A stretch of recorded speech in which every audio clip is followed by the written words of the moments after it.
Hare Krishna. Thank you for being here. Welcome to the ahankara party. Part 4. Part 4. Okay. So today we're just going to review from last class what we talked about. And then we're going to talk today about the specific characteristic that ahankara loves to do, which is praise self-praise. And then we're going to do a little case study. And then we're going to do something about when the ahankara feels attacked, So I'll get into that. It'll be a little exercise we do. Okay? So remember last week we talked about difficult people, number 5 and 6, right? We talked about the negative person who is always thinking things that's never going to work out, right? And then the yes man or yes woman. So the negative person is basically consistently negative. That's why they're called the negative person. They always think that nothing's going to work out, and that they will seldom say anything positive. Even if you have something very positive to say, then they just shoot it right down, and you're like, oh, And then you maybe try to say something again positive, and they shoot it down again, So they're like what we call in the U.S. negative Nelly. I don't know where that name comes from, but so that's like a negative person, right? And they bring you down when you're around them, right? So that's in general negative. And they kind of drain the energy out of you. There's a term called energy vampire, where you feel like they're like sucking your blood, but they're sucking your positive energy, So that's why association is so important. So that's the negative person review. And then we have the yes man or woman. And remember we were talking about, why is this person difficult? This person's not difficult. They say yes to everything. But you never know where they stand, right? So they say yes to anything and everything, and maybe they overdo it. So they can't follow through. They're like, yeah, I'll do that. Oh yeah, I'll be there. Actually, when I was younger, I went to college in California, and I used to live out there after I graduated. And I remember it was such a different culture than where I grew up on the East Coast, Because in California, it's like, everything's cool, man, and everyone says yes to everything. And I didn't get it, because being a New Englander, I took everything seriously. If you said yes, I'll see you at 5, then of course I'll be there at 5. But for them, it took me a long time to catch on that if they say yes, they'll say yes to 3 or 4 things. They were all at the same day or time, and they just don't show up. That's the culture. Kind of like in India. But it took me a long time to understand that. So there's a lot of yes men and yes women that I experienced in that culture in California. I never got used to it though. But anyway, so they have a very agreeable nature, but they can come across as being flaky or even fake. Like insincere, because they always say something positive, but they never actually give you real feedback, They just don't want to upset you, So that's the yes man. And they're doing all that because they crave approval, They want you to like them. So they say yes, they don't want you to get angry, So that's the yes man or woman. And then the other thing we talked about last week was hate.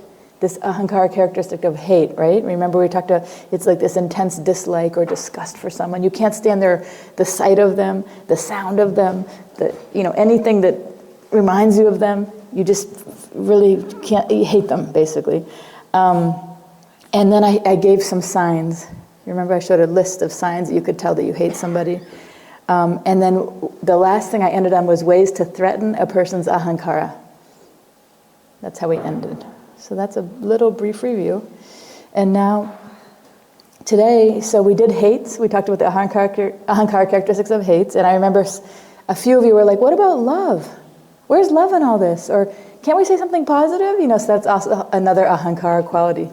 Especially like when I work with people one-on-one in therapy, if we start getting into something negative about them, one of their qualities, or a family member or something, unless it's a husband or wife, but otherwise like a mother or father, they'll be like, no, but actually my mom really did do a lot of good things. Let me tell you all the good things my mom did. It's so painful for the ahankara to hear something negative about themselves, yourself or someone related to you. So it was very funny to me when someone was asking about love. Can we say something positive, So that's also the ahankara, being very sensitive to this negative light on oneself. Okay, so let's get into praise. So self-praise, maybe you've heard of the other terms like boasting is also like self-praise, right? Or bragging. I don't hear people say it here much, but in the U.S. we say that person is bragging, right? Talking about how great they are, boasting. It's when a person highlights their positive traits. Their positive traits or their positive qualities or their accomplishments, right? And the thing is there's nothing wrong with having a healthy amount of confidence. Confidence is good. If you don't have confidence, you can have like a depressed ahankara. You know, if you say nothing, you know, I don't have any good qualities. We don't want that either. But confidence, healthy amount of confidence is good. But bragging is when you take it too far. When you like take it too far and you exaggerate your strengths, or you're always talking about your achievements or your abilities. I don't know if you know somebody like that who goes on and on about how every time you see them, they're telling you some great thing they did and how great they are at that. There's people. I do. Okay, Dauji. I know someone. You know someone? Good. So yeah, there's people like that, right? And we all probably do it to some extent at some time, right? But the reason why we do it is we're trying to impress others, you know? And so we basically do this self-promotion, trying to get other people to go, wow, you are really good, or you are really smart, or you really do have a lot of achievements, you know? And bragging actually is interesting. Some people are like what we call like maybe a grandiose bragger. It's like so obvious. They're just like boasting about themselves. And some people it's not obvious at all. It's very subtle how they do it. And so I'll get into that in a minute. So people who brag in obvious ways might be trying too hard to be liked. You know, it's like, what do you want me to say? Like, wow, you're the most amazing whatever in the world, you know? They're just trying so hard to be liked. And then they have whatever trait that they want you to see that they're good at, you know? They'll tell some story about that because they want to be seen as funny or cool or intelligent or just worthy in some way. They want to be validated, you know? And there's another more subtle way people do it where they're kind of like hiding that they want that validation. So they might do it with a joke, you know, or they might do it with some sort of sarcasm, or they might even say a self-deprecating remark. They might say something negative about themselves in order for you to say the positive thing. No, you're not like that. You're not that stupid. You're just learning, and you're learning really quickly. Really, I am? Oh. You know? So that people have all the different ways. Ahankara has many different tricks to get this praise. Okay? So here's this guy. When I was younger, much younger, when I was in my 20s, I had a boyfriend who was he wasn't actually that big of a guy, but he was totally into lifting weights because he wanted to be a big guy. And he would always be like, look at my guns. And they weren't that big. And he'd be like, squeeze them. And I'd be like, woo. So this picture reminded me of him because this guy's like, you know. So healthy relationships always require a balance, right? A balance of the feelings and the needs of two different people, you know? So a relation is when you're both sharing, not only one person.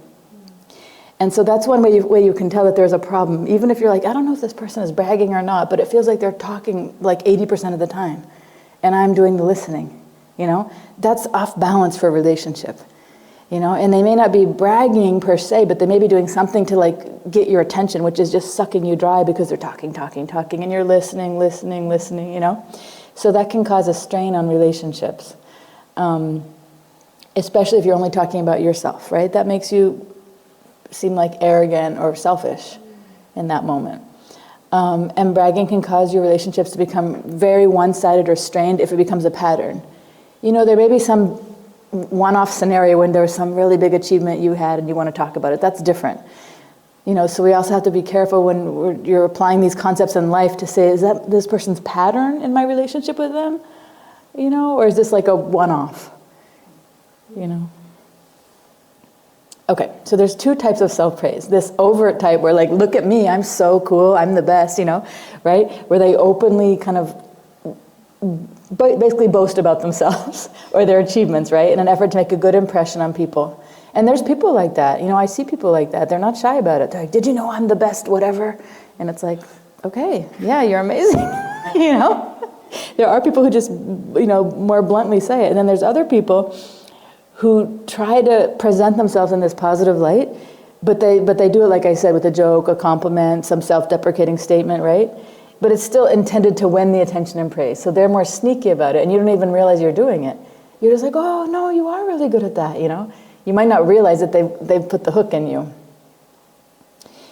So here's some examples to kind of explain, right? So look at this lady. She's like, look, I got 100, but she may be saying it to her friend who got like a 50 on the test.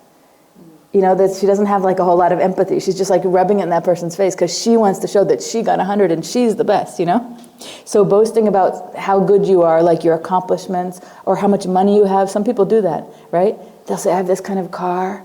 The best. It's like, come take a ride in it. It's the best in class. Come, and they're showing off something, and it's different because we're like, well, we're in spiritual circles and we live in an ashram where we don't have a car, but there's still ways to do it, right? Even without that, there's still ways because it's like in the mind, just showing off something, it will play out, in some way. You could have the best pair of glasses or whatever.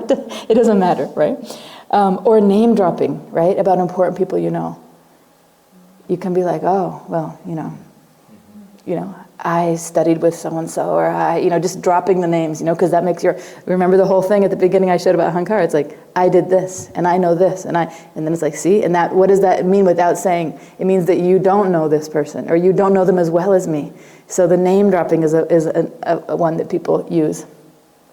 Or telling stories that paint you as the hero. That's a very tricky one, right? That's a very tricky one, because you may never say that you're the hero, but you may say that this person was in need.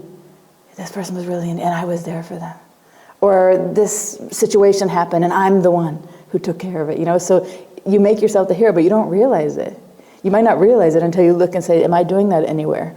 Where there's something that's not so good, and then I come in and save the day, basically. Right?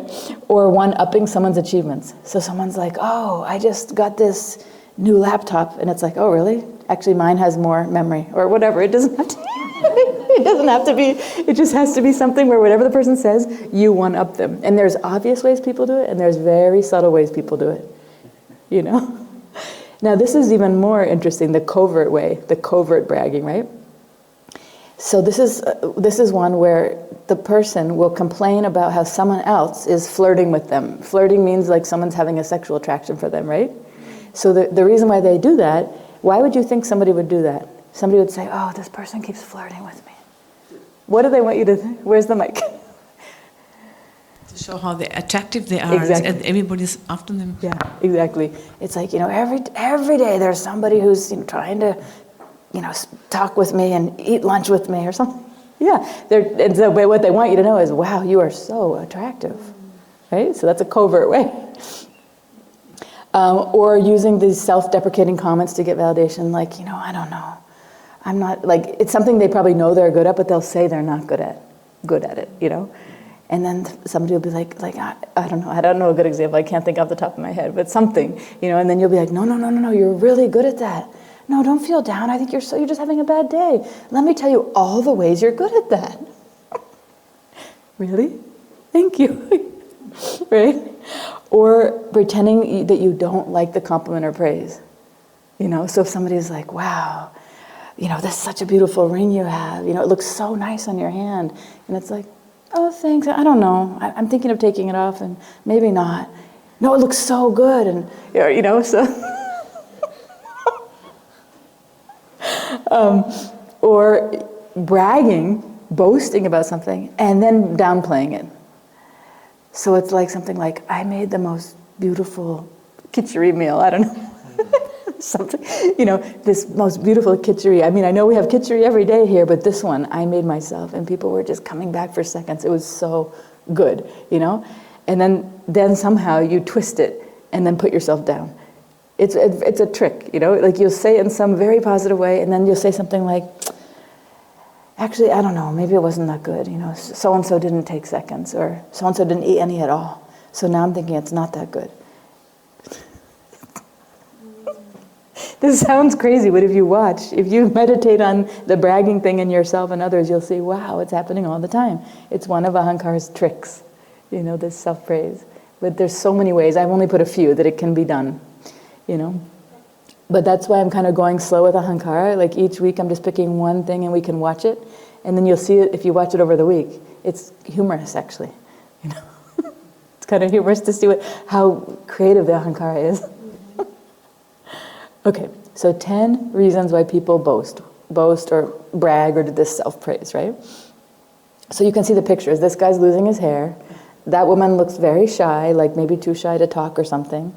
This woman is looking upset about something, like uncomfortable about something. And this guy, he looks skinny except for he's gained weight and his stomach is like hanging over his pants. So these are all things where obviously the people are not feeling very secure, right?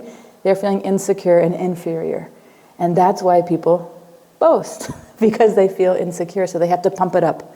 Because imagine if you're feeling, just think of one thing in your life where you felt very confident in. It doesn't matter how little or big it could be, just one area, one specific thing, behavior, something where you feel very confident. Do you have to go around and tell everybody about that? Like how many of you go around and tell people like that you brushed your teeth? I'm pretty confident I do it. So I'm not like, oh, latterly, I brushed my teeth today. And I have this amazing toothbrush. And let me tell you how good I am at brushing my teeth. Who does that? Why? Why don't we do that? Because everybody's doing it. Right. Everybody's doing it, so it's nothing special, and we're confident about it. Like, I'm not confident, but when you see maybe like a 5-year-old or around that age, when they learn how to do it, they'll be like, Mommy, I brushed my teeth. Or Mommy, I went to the potty. Yay, you went to the potty. Yay, you brushed your teeth. Because they aren't confident in it. They're learning that skill, right? So now when you see somebody boasting, that's a sign that they're really actually insecure about something, but you won't be able to tell because they're going on and on. So the more they go on, the less confident they are. That's an interesting twist, right? So they're trying very hard to be liked or to be approved. Sometimes they don't even realize they're boasting or bragging at all. So if you say it, they'll be like, what are you talking about? It'll be shocking to them, you know? That's another quality of ahankara, right? It blocks our ability to see ourselves. So we don't think I'm boasting. I was just telling you that I have 5 degrees. I'm not boasting. It's like, why do you need to tell me you have 5 degrees? You know, unless you're in a job interview. So there also, another reason why people boast is because they might be socially awkward and they don't know what to say. So because they feel nervous in social groups, they try to say something that makes them look acceptable. That's another reason. Some people have something that's actually called social anxiety, you know, and if you have that, it's like, I don't know how to fit in. I feel so uncomfortable. Let me say something so these people will accept me and so I can feel cool, you know? But really it's getting the opposite effect. They're like, who is this person who thinks they're so great, you know? What else? So they're seeking recognition and validation, right? Why? Because they're feeling inferior. Why? If we go all the way back to samskara land, one day we'll get there, you'll see. It's because they have a samskara of being not validated as a child usually. Or there's another samskara of being overly validated. They're so praised by the parent all the time that they think it's normal. They think it's normal to go around and boast about themselves. Or they're not praised at all for something. They're not validated at all. So then they have to say it to try to get it. So there's something going on that's off with the childhood samskaras. Okay, so poor social skills, that's what I was saying. And maybe they're anxious, or maybe they just don't know what to say, you know? They lack empathy. So why do you think lacking empathy would be a reason why someone praises themselves? How does empathy have to do with this? Malati? Because they don't feel that it makes the other person feel bad. Like if I have 100 and I show to the other person, I don't realize how he feels when he has less. Yes, exactly. Very good. So empathy is putting yourself in the other person's shoes, right? So what Malati said is that, you know, if I'm like, hey, I got 100, how is it going to make the other person feel? They probably didn't get 100, right? And it's going to make them feel bad. It's going to make them feel inferior, you know? So if you have empathy, you wouldn't do that. There is an occasion, though, when you'd have empathy, but your need to be valued is stronger than the empathy. Like, it might be a person who normally is pretty good at empathy, but then because they're feeling so inferior, they act on a different part of their mind, not they're basically some samskara drives them. Please just validate me. But then normally, in normal situations, they're more empathetic, you know? So that's very interesting, the empathy one. They have a superiority complex or inferiority complex. That's what I was just saying, samskara-wise, you know? Either they feel inferior because the parent never made them feel validated, or they feel superior because the parent made them always feel validated, you know? So it could be that. Or they do this thing which we know that ahankara does. They put people down to boost themselves up, you know? So if you're feeling like somebody's better than you or even equal to you, you can put them down to, you know, that's, if you praise, you can go up, you know? And they want to be the center of attention. It's all the same thing though, you know? Okay, so here's how to respond, because so far in the ahankara series, we haven't really talked about what to do about it, right? We're just kind of looking at the characteristics and going over them. But here's the first time that I'm going to share a few ideas on how to deal with it. So this is respectful ways to respond to people who self-praise and who boast. And the trick is you have to have a pretty sattvic, calm and clear mind, not to snap and not to do like a rajasic or a tamasic thing, you know? So if you can get your mind into mode of sattva, the first thing you can do is you can feed their ahankara, right? Which means they're obviously, just think it's a small little child who needs to be, you know, validated. So then you can just give them a brief positive feedback, like, wow, great job, you got 100 on your test. Amazing. And then change the topic quickly. Because if you go, great job, you got 100 on your test, and they'll be like, oh yeah, let me tell you, there was like 100 people in the room. Not only did I get, you know, I did it first. I actually finished it first, and I got the 100. And anyway, my teacher actually wants me to start, you know, tutoring the other kids, whatever. So they're going to go off because they're so desperate to get that validation that they're probably going to keep talking if you validate. So you have to kind of validate and quickly change it to like, you know what, I heard that there's a great movie out today that we should go watch or something. Like, quickly turn it to a different topic. Good topics are something that don't relate to them. Or something about the larger group of people that you're in, if it's a family, if it's an ashram group, something that actually tries to get their ahankara off of me, and think about the group, or an activity, or the weather. Okay, so that's one idea. Another one is don't compete. So just imagine you also are in the class, and she's like, I got 100. And you could be like, well, I got a 98, you know, and the only reason I didn't get the 100 because that question was, you know, the time was out or something. You try to compete with them, you know, or like, oh, you got 100? I got 100 in the last one, and you got a 70. Right? So that's like competing.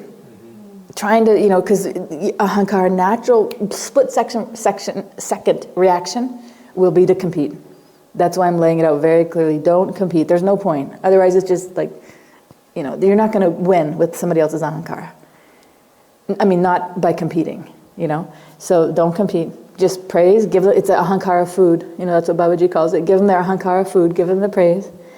You know, and then quickly change the subject, you know. Another one is you yourself can model humility. What does it look like to be humble to them? You can model it yourself, right? So talk about yourself less. You know, show more interest in others. Share the credit or praise if you have been given a compliment. Like, wow, you know, like you did an amazing job on that test, you got 100. And be like, yeah, well, actually, I had this tutor who's been helping me for hours, and I am so grateful for his time. I couldn't have done it without him. Right? So then it's not all about you, you know, it's about the people who are helping you. Or admit your shortcomings and flaws. So if someone said, like, wow, you got 100, that's amazing, instead of being like, oh yeah, I finished in record time, and let me tell you, I'm on a winning streak, or whatever, you know, just continuing to boost yourself up. Instead, you could say, yeah, I got 100, but, you know, it's really hard for me. I have, like, a learning disability, and so I'm pretty lucky I got the 100 because I'm dyslexic, and I always flip the letters around, and admit your shortcomings instead of just trying to be some perfected being, you know. Also apologize when you make mistakes. So in that case of getting 100, I'm not sure what it would be, but that's one way to kind of be humble, you know, and not, for them, you know, instead of saying something, you could, I'm not sure what it would be for this one, but I guess in general, apologize when you make mistakes. I don't have a good example for that. And then the fourth one is see beneath the surface. So you know that anybody who's bragging, it's often a sign of insecurity, right? So if they're insecure, basically they're desperate to hear it. That's why they're doing it. There's no behavior that I see that doesn't have a reason. It's just that we don't know the reason, and we probably assume the wrong thing. Like, oh, look at this person, know-it-all, obnoxious, you know, bragging, you know. Instead, be like, wow, that's a sign of a very desperate person in that moment who really wants to be seen, you know. So try to maybe have some compassion for them and just say something nice to them. You know, what does it cost you to say something nice to someone, you know? And also of low self-esteem. So low self-esteem means that your self-esteem is coming from other person validation and compliments and all that. You don't feel good. You don't have an internal locus of control.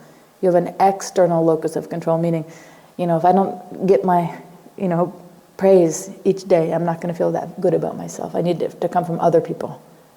So that's what it looks like when someone's doing that. That's why they're coming out and trying to get it, Okay, so now last week I ended on this, so I'm going to start with our case study, and we'll do some activity around it, okay? So Royal Rajasi Dasi, her identity is the ashram kitchen cleaner, okay? And this is what she thinks about herself. I am so good at what I do. To enhance my natural skill set, I read a book and I watched a video on kitchen cleaning, and I learned some special cleaning techniques to make the kitchen sparkle. Some of the wealthy ashram guests visiting from Hawaii, who have a very high standard for cleanliness, told me that they've never seen such a clean kitchen. The wife revealed to me that I have a special gift and special skills that make me an amazing kitchen cleaner, better than anyone else she's ever known. Can you imagine what a person is like who's like that? Special. When I was sick with typhoid and I couldn't get out of bed for 1 week, I was shocked to see how dirty the kitchen became. Even though I still was sick and I had a high fever, I cleaned the kitchen for 7 hours because nobody can do it like me. Okay? Royal Rajasi Dasi. She keeps on going. I sent my guru pictures of the clean kitchen. Although he says that in true love we don't need to say thank you, still he responded, wow, thank you for your hard work. You are so great to agree to take on this task of cleaning the kitchen every day that none of my other students would agree to. I felt so embarrassed that my guru wrote this to me. I'm just his humble servant. I have a microfiber mop, which is rated the best mop in the world. When the kitchen manager criticized me and told me that I need to improve my cleaning skills and that I should take some kitchen cleaning classes, I became angry and I told him no, he must be blind not to see how I always make the kitchen perfect, beautiful, and sparkling clean. This is our friend, Royal Rajasi Dasi, okay? So there's 6 points here on her. Now, the sattvic approach would be, if she's talking to you and saying this stuff, these are all quotes from her, so if she was talking to you and saying this stuff, you have to kind of remain calm, see the positive aspects, right, of whatever her difficult characteristic is, which is kind of, right, she's bragging a lot about how great she is, right? You have to try to see what's positive about that, right? If they're always talking about how great they are, you can try to see something like, oh, wow, that's a good quality, they're enthusiastic.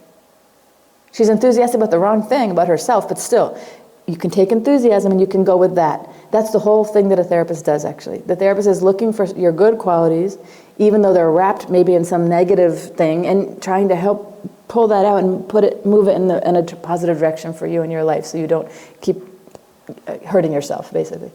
So that's the idea. Okay, enthusiastic. Wow, she's enthusiastic. What can we do with that? Try to see the situation from her point of view, empathy, so that's what I was talking about. Obviously, to say all that, she's feeling pretty insecure, You can ask open-ended questions to try to understand her at a deeper level. Like, what insecurity, you wouldn't ask her this, but what you'd be going for is try to figure out, what is she so insecure about? What is she trying to cover up? Maybe she feels like, well, there's other devotees who are, doing editing, book editing, and I'm not qualified for that. And I feel kind of, insecure because I'm just cleaning the kitchen. So that's why I have to tell everybody what a great kitchen cleaner I am. It might be something like that. She's feeling triggered by other people who are more, qualified. It may not be more qualified, but she feels like, wow, I'm not as intelligent as these other people. So I have to look intelligent by telling everybody how great I am, right? So when you really understand somebody's psyche, you do it through a non-triggered way, then you're like, oh, I feel bad for that person, actually. That she needs to do all that and say all that, instead of realizing, like, she's good as she is,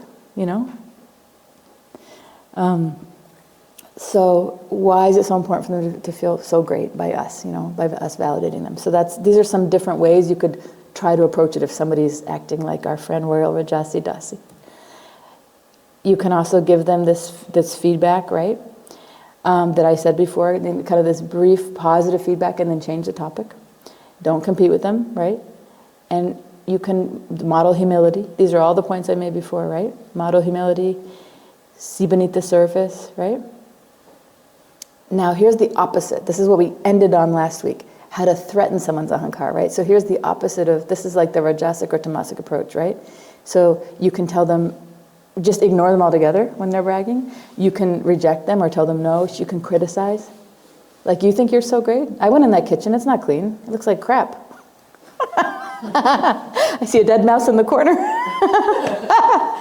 Yeah, right? You can tell them they're wrong, disagree, be disrespectful to them.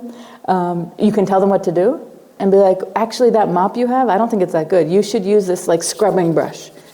You know, go in and try to tell them, and she thinks she's the expert at that, but you go in and criticize and tell her what she's doing wrong and tell her how it should be done. That's a great way to trigger the ahankara. Be better than them, right? So actually you could go in and just be like, let me do it. Take over her thing and try to do it better than her, or just tell her how you're better, you know. Be more successful than her, you know, in some way. Have a closer relationship with her. So she's talking about her guru. So you could be like, oh, you know what my guru said to me? Let me tell you. And then you show a message. You read a message that's even nicer what he wrote to you. And she'd be like, oh, now I feel like crap, you know. You can get attention and praise from someone who's important to them in front of them. That's a real trigger for the ahankara. You know, somebody who's really important to them, and then they praise you. That person praises you. Or you can tell them that you can do it better, or just step in. That's kind of what I said. You know, be better than them and step in and actually do it in front of them. So these are all ways to upset somebody's ahankara. I'm not saying it so you purposely do it. I'm saying to just be aware, right? Because it's very natural for us to act in ways to upset people's ahankaras unconsciously, inadvertently. We're not trying to.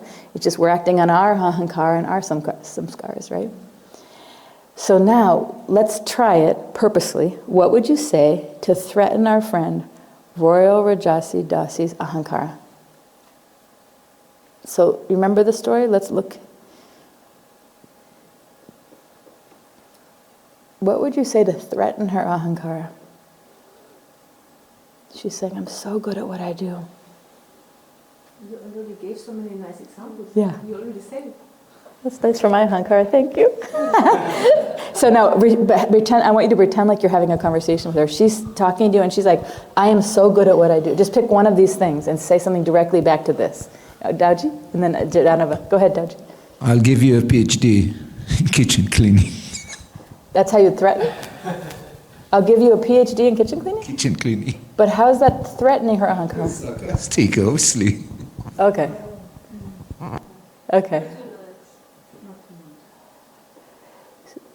Go ahead. So you tell me that you were sick when you came to the kitchen, like the kitchen's supposed to be clean. And when you cook, you should also be in a clean state, and you have a high fever. Do you want me to get sick? This is not really responsible. Good job, Jana. Good. How do you think she'd react? What do you think she'd say? Go ahead, Vilas. You know, when I'm sick, I'm not infectious. Yeah, unique and special ahankara. Very good. Okay. What else? How can you attack her ahankara? What else could you say? Pick one of these points and say it. If she said, which one would you respond to, Vilas? I would say, well, thank you. It's your responsibility to clean the kitchen, and doing one's responsibility is the minimum that everyone should be doing. Now, if you were Royal Rajasi Dasi, how would you respond to Vilas? How would you respond to Vilas if you're Royal Rajasi Dasi? Who wants to make a response? What would you say? Malad? What would you say to Vilas? I'm doing much more than my responsibility. My responsibility is just to clean, but I'm making it so nice and so perfect that nobody else did it before me like that. Good. Nayantri? I would say so many people are not doing minimum service also. Good. See, throwback. Okay. Okay. What about she knows there's some special cleaning technique? What would you say to that? You go ahead, Kamal. I will say, look, this everybody knows. That slams her down to zero, right? And then, but you should know that I found a special way to do your job in the half of the time. In the half of the time. With this special product that I found. Very good. So everybody knows how to do what you're doing. It's not that special. But I found something special that I know, only I know, and I can do it in half the time. Woo! Can you see how ahankaras can go? Go ahead. I saw your special mop for 50 rupees in Loi Bazaar. Very good. Your special mop is cheap and crappy. Very good. Very good. What else? When the wealthy ashram guest is visiting, go ahead, Nyanshi. Okay, Bhushanji. I would say, and actually I've done this before to one of my co-workers, I regret it. I would say that, I know so-and-so Dasi who is a better cleaner, she has better equipment, and it's the best thing I've seen. I mean, I'm not so impressed by it, but there's another person who's doing so much better, and they're completely blown away, man. This is all right. Good, Bhushan. So Bhushan would name someone else who's better at it, and who has better equipment, who's better at cleaning than her. Ooh. How do you think she'd respond to that? Yes. How do you think she'd respond to that? Well, I told this to my colleague.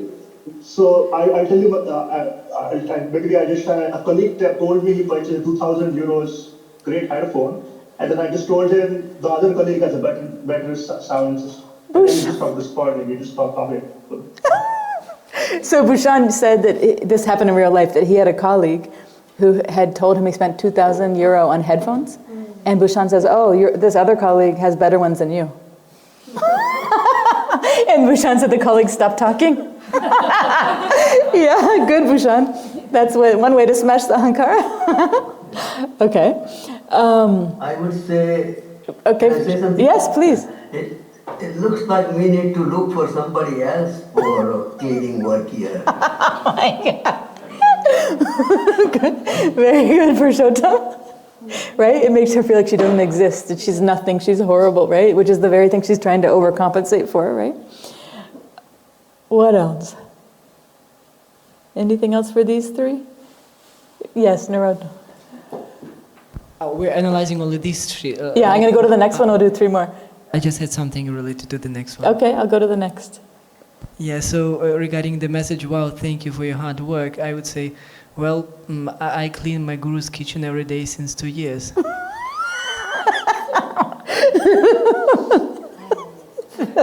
Very good. So that's like a one-up, you know? So you think you're working so hard, you're reading the message, and you're like, well, actually, I clean his personal kitchen. Forget about the ashram kitchen, right? How do you think she'd respond to that? If you were Royal Rajasi Dasi, how would you respond? What would you say back if you're in the ahankara war? Kamala? I can understand that you don't know anything about cleaning. And also you don't even know what is service. And I think better you leave me alone. What, this is how to make friends. What's that book? How to win friends and influence people? Malati?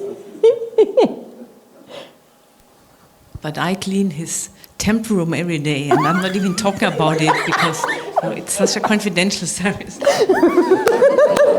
So I clean Babaji's kitchen or the Guru's kitchen every day, and then Malati says, well, I clean his temple room every day, and then what? It's like, what do you say? It's such a confidential service that I don't even talk about. It's a confidential service that you can't even talk about.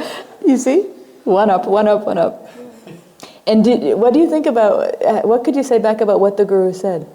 Look what he said. Thank you for your hard work, right? Go ahead. I would say that, yeah, I was with my Guru when he texted you and we were laughing so hard.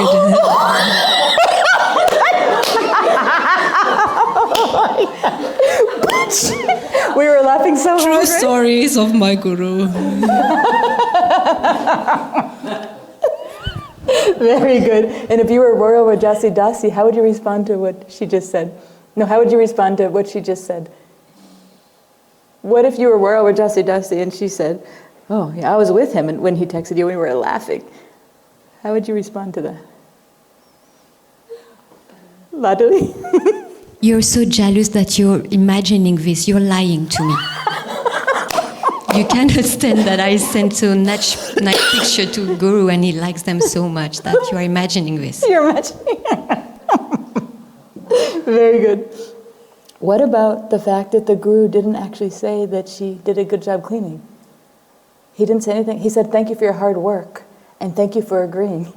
But he actually, I would say, well, he didn't say you're good at cleaning, actually. He said, thank you for your hard work, and thank you for doing the job. But actually, he did not compliment you on the cleaning. So you think you're so great, but reread the message.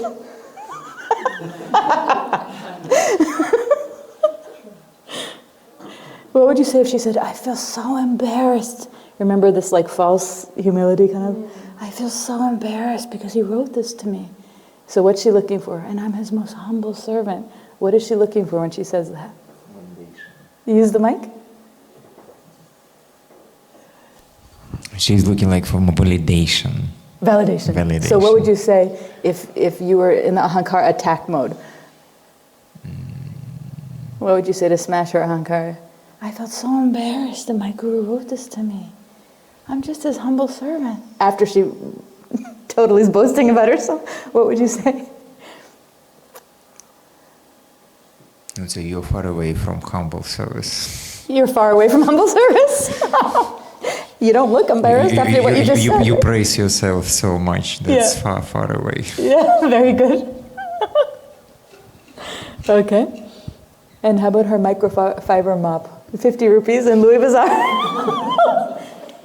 It's rated the best mop in the world. What else could you say? So yeah, I saw it for 50 rupees in Louis Bazaar. What else could you say? Vilas? And better than buying all this plastic crap here that, lands up in landfill anyways, we can, you can achieve the same with some simple homemade thing. Just use this sponge here, or, this scrubbing wool, or just use this old jute bag. It works much better. It works much better. Doesn't and the cost other person anything. who's better at cleaning than you, she uses that or something, right? Good, Vilas. Yeah, the ahankara is actually pumps up by its possessions, right? So it's like, I have the best mop. That's an extension of me, my mop, my car, my clothes, my house. It's an extension of me. So she's that's why she's bragging about the mop, because it makes her look good because she's the most expensive microfiber mop. So then you smash it down and you don't even need the mop. Use a jute bag. That would make her feel deflated for sure. How about when the kitchen manager criticized me and told me that I need to improve my cleaning skills and that I should take some kitchen cleaning classes? I became angry and I told him, no, he must be blind not to see how I always make the kitchen perfect, beautiful and sparkling clean. What would you say to that? What? Maybe you're blind because everybody else sees it and everybody else notices how dirty it is. Vilas? Finally, someone had the guts to tell you. We're also afraid of you. We never give you honest feedback. So. Yeah. Naruto. You became angry, so what about your humility? Oh, very good. Daoji, you got one? What would you say back? What would you say back if you were Royal Rajasi Dasi to these insults? So much easier to attack than to actually tolerate. Right? That's a good segue. Anybody else got it? Anybody online? Yeah. Okay, Bhushanji. Yeah, I would say that you must have made a mistake. That's why he's saying. I mean, he has a reason to say so. You should go back and fix what you were wrong you have done. Have you ever had a friend do that when you're revealing some painful thing that happened to you, and then they take the side of the person who smashed you? That feels the worst, right? Yes. And you're like, yes. So that's what you just did. You're like, they're like, can you believe my manager said this, And then instead of saying, yes, I'm your friend, I can't believe your manager, instead, yeah, your manager's right, you must have made a mistake. That feels so horrible. It feels so invalidating, right? When it's someone that you trust and you feel is always on your side and they just kick you even harder. That's the worst. Okay, good job. Anything else? Okay, you want more? No? Yeah. Okay, go ahead.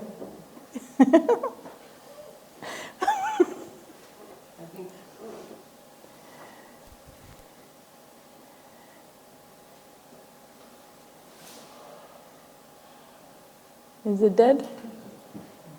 I smashed it.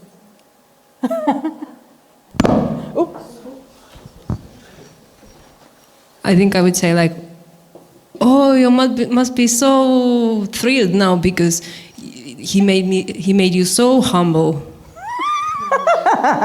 That's so good, right? She's bragging that she thinks she's so humble. So then you put it in her face. Very good. Okay? So now, the sattvic approach is remain calm. See the positive aspects of the person's difficult characteristic, right? If they're always talking about how great they are, you can see how enthusiastic they are. These are some of the things I said at the beginning. But now look again, because we're going to try to do it, okay? So this is a reminder. Try to see it from their point of view and ask open-ended questions to try to understand them at a deeper level. So these are all things that therapists do every day with their clients. Because when a client is coming in, they're having problems. And you might be able even to see their problem and see how they're affecting other people and see why it's not working. But you have to kind of try to help them see the positive aspects of themselves as well. Try to have empathy for their situation. Eventually you have to help them see what they are doing, but you can do it in this way that will help them see it themselves. By asking questions, making them feel understood, going into a deeper level of what's really bothering them, So this is feeding the ahankara, right? Giving them this brief positive feedback and then changing the topic. Don't compete with them. So this is all the stuff that we want to do, the good stuff, the opposite of what we just did, right? You can model humility to them. You can see beneath the surface, right? There's threatening. Okay. So now, what would you say to please her? What would you say to please Royal Rajasi Dasi's ahankara? Let's go back. There she is. Okay? You can try to think of yourself in the role of like, maybe she's, like your best friend, or like you're the mother of her, for the father. You feel very, like, she's a very endearing person to you. Like, you love that person very much, and they come and tell you this. What would you say to her? Something? Yeah. I would say, oh, yeah, I can see that you're really doing your best in cleaning, and actually the result is very good. And then must be that you are very enthusiastic and really involving yourself in your work. Nice. And I will say, I also try sometime, but it's not coming up like you are doing it. And maybe you can show me how to do it. Wow. And sometime, if you want, we can do it together. Nice. And so I can learn from you. And then also we say, it's not necessary that you are doing it all the time alone, because this is a real hard work, and it will be so nice if you will give me the opportunity to work together. Okay. Now, what in here made you think that she wants help, or she wants to work with you? She will feel like, can I say how she will feel? Yeah, you can guess. I can guess? Yeah. She will feel that, oh, maybe this person can understand me. Try to gain her confidence that she maybe can open up. And so were you going to say something in the back? I couldn't tell if you heard myself. Okay, so let's analyze what Kamala is saying, her approach. Malati, Dauji, yep. Dauji. Say, well, cleaning the kitchen is like cleansing your heart, purifying your heart is the best way to do it. Aww. And actually, you're not cleaning the kitchen, you're cleaning the kunja. Wow. And that's why Gurudev likes you so much. Aww. That would make her feel probably very special, right? In a Love- good way. 'Cause love remember, bombing. Love bombing. Because she's actually feeling inferior. That's why she's acting like that. So you're getting into, that's a very subtle but nice way to say something to make her feel that her seva's worthwhile and valid and good and more than worthwhile, right? That's special. And she's doing a good contribution. Nice. Okay. Vilas? I have a question about what Kamalaji just said. Yeah. So she proposed that, maybe I can help you one day, we can do it together, you can show me how. Sometimes I had the feeling that when you offer help to someone, that this can be perceived as a threat by the other person. Exactly. That's why. And what do you okay. Yes. It is. It's perceived as a threat because it's her identity and she's trying so hard to show how good she is. And when someone comes in, so that's your ahankara and your samskara. That's you most likely, from an unconscious place, want help with something. So you're thinking she'd like that too, But it's not mentioned anywhere that she would like that. She wants to be understood. But part of understanding her is that this is her identity, mine. If she said, I feel so overwhelmed, if one of her things was, I feel so overwhelmed and I just want somebody to help me, but do you see how she didn't say anything like that? It's more about, this is me, this is mine. Even when I'm sick, I work 7 hours because this is my identity, So offering help, sometimes people would not appreciate that, You have to really listen very closely to what she's saying, and sometimes what she's not saying is even more important. But the idea is that's right, that's a threat. That would be a threat. You could ask, as you're trying to understand her, if she mentions something. If she mentions that, it was so hard for me, and then as you're trying to understand her, that is revealed. But so far it hasn't been revealed here, and I don't see that as something. Okay.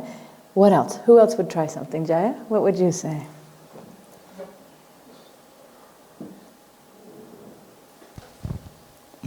I would also say, I'm happy that you're doing that seva. Yeah. And you're doing it very well. I could not do it better. So I would make it very short. Yeah. So that. And the reason? The reason for making it short, like I'm happy you're doing the seva, you're doing it very well, yes. And I couldn't do. And then what would make you be only short with the compliment? That they can do it better than I do, and that I'm happy. That's why they're doing it. Yeah. But is there a reason why you wouldn't say more? Because Kamala was kind of long, yes, and yours is kind of short, yes. right? So what's the difference? Yes, I found it very long, and because I know Kamalaji, so I know that she will say, yes, I can help you, and maybe this and that. But I would not do that. I would be just happy that somebody is doing it. Yeah. And I would be saying, I'm happy then, so that I don't have to do it. Yeah. So then the other person will also feel confident. Yeah. And they can do their seva. Yeah. And I can also be happy because somebody else is doing it. Yeah. So they know that they've pleased you, right? Yes, they are. Okay, good. Malati, you were going to say something before. I know the mic went around. Sorry. I wanted to say exactly that the help could be perceived a threat, and I would pose it as a question just to offer it to her, but not that I want to help her, but if you need help, then just feel free to tell us. But I wouldn't say, I want to help you. Yeah. Because, And also even teach me. I want to learn from you is also a threat. Why is that? Why would that be a threat? I want to learn from you. I want to come in the kitchen and you teach me. Go ahead, Shamananda. Because if I learn from you, then I could become better. Ding, ding, ding, ding. That's right. That's a threat. So you be very careful. That's why I'm saying you have to have this, be in the mode of sattva, very calm mind, and watch your samskaras and your ahankara. Because most likely there's something that's driving you to when you're not aware of it, that like maybe you've been overwhelmed with seva and you wanted someone to help you, so that gets projected onto them without seeing clearly their ahankara. But in general, you can default to the idea that if it's my seva, it's my seva, and you have to be very gentle how you approach them, usually with open-ended questions to find out what they need. And they might not want you to learn from them because then you can do it better, especially if they're already insecure that the only thing they know how to do at the ashram is clean the kitchen. They probably really want to protect that very strongly, Very good. Anything else? What other compliments would you?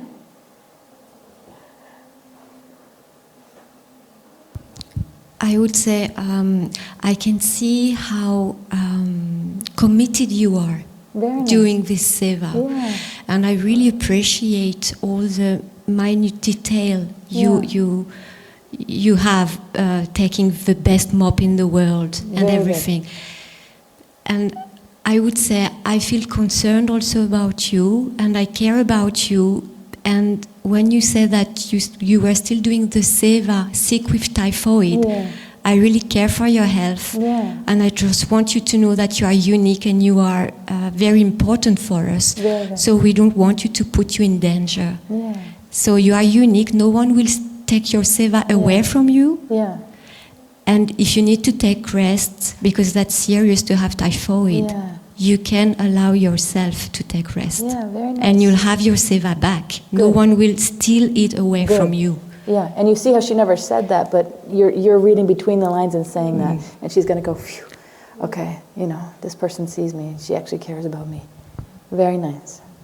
What would you say about the next slide? What did she say? That my guru said all this about how great she, why does she want to tell you what the guru said? Why is it important to her for her to tell you, okay, here's what my guru said? Why does she need to say that? Maybe less? I think her identity might be that I'm close to him. Yes. And he understands me, I understand him. Yeah. And yeah. So then what would you say to validate that? To validate that, yeah. Something like, oh wow, that's very special that he, writes something to you, he's very busy. And maybe that's something like that. Okay. What else? Isn't it amazing how we have so many good ideas on how to smash the ahankara and the relationship to the guru, but when it's like, when it's like, how can you say something positive? It's like, can you ask me another question? Dauchi? What I read between the lines is the opposite, that she's not really very important to the guru, and that's why she brings it up. That's what I'm saying. So now the sattvic response is to make her feel validated. So I would say that, everyone is very important, and you're very important. You're not just important, you're very important. You're not just very important, you're extremely important. You know why? Because Gurudev loves you. What would you guys say if you were Royal Rajasi Dasi? Would Dauji's love bombing work for you? Would that work for you? Go ahead, Jaya. Yeah. Yeah, I was just thinking that I don't know much about her, but I would feel that it's by exaggerating, the other person may have doubts. It's so I think right? it's always better to not to exaggerate. Yeah. So, yeah, you would. Okay, yeah. He was exaggerating. Yeah, it didn't feel very sincere, right? It felt like. So what's something sincere you could say to her? Huh? Okay, Bhushan. Yeah, I would say what Ladli pretty much said, like just details, like it actually needs to be appreciated. It's a fact that she's putting so much dedication. She got up the microphone, you have shown such dedication, you have invested in like microfiber, this, and then you have technique, and even when you like typhoid, you showed such dedication and so on. And then I would finally say that given that you put so much effort, must feel really crushing that the kitchen manager said that there is something lacking. Very good. So I would validate That's that nice. emotionally. Very nice, Bhushan. Very nice. Janava? So I will say, my dear, I'm so grateful to have you in this ashram. You're cleaning, you're so dedicated, and you are so special, and it's amazing, and I'm so proud of you that you had this text of your guru. Even this person who is the most important person ever, he sees you as you truly are, and he really bless you. This is truly amazing. Thank you so much. Yeah, very nice. Beautiful. There's one thing I'm just going to end with that I want you to try to think about over the week. There's one thing that I didn't hear anybody say yet. I gave it as one of the sattvic things you can do. Does anybody know? Should I jump in? Go ahead.